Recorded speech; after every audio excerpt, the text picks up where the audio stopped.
šio meno atstovė Ferdžizė nebankrutuos? Na taip jau sutapo, kad Ferdžizė aplankė bankrotas ir jį išsiskyrė su Ferdžizu. O gal todėl ir aplankė bankrotas, kad neliko Ferdžizo? O čia, mieloji, jau iš kurios pusės pasižiūrėsi, kaip sakant.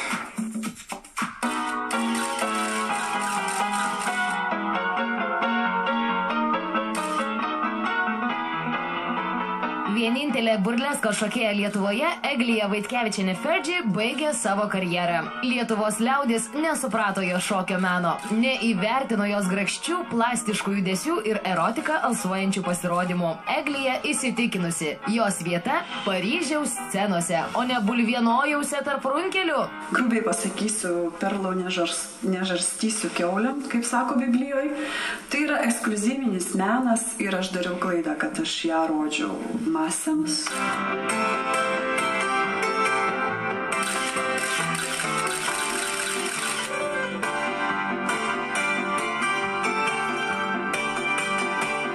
Eglijai skaudu, jog Lietuvoje ji liko neįvertinta, todėl Kauno ponia nuo šiol burleską šoks tik išskirtiniais atvejais. Ir ne cepelinų apsivalgiusiems paršams, o inteligentiškai ir išsilavinusiai auditorijai, savo sluoksnio žmonėms. Ja pamatys tik tai tikrai rinktiniai. Tie, kas myli burleską, o ne tie, kas laukia cepelinų.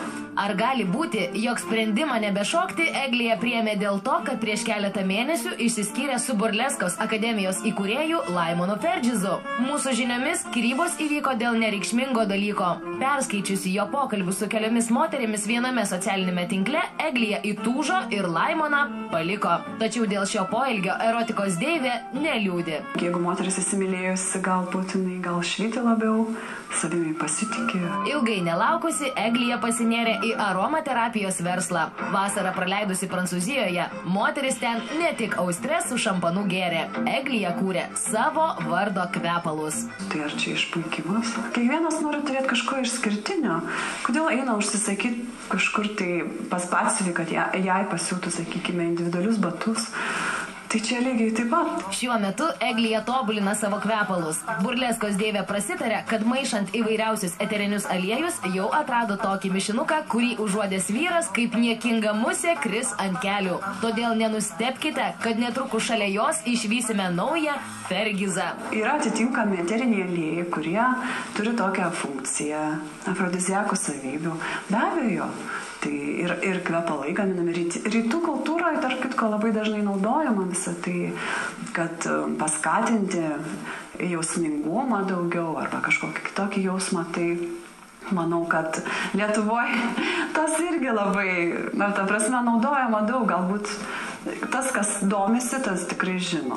Eglija įsitikinusi, kad naujoji veikla jai atneš milijonus. Ko nepavyko padaryti ekskliuzyviniu šokiu ir apnuogintais moteriškais privalumais, pavyks ekskliuzyviniais kremais, kvepalais ir afrodiziakais. Juk ji pati tikriausias ekskliuzyvas.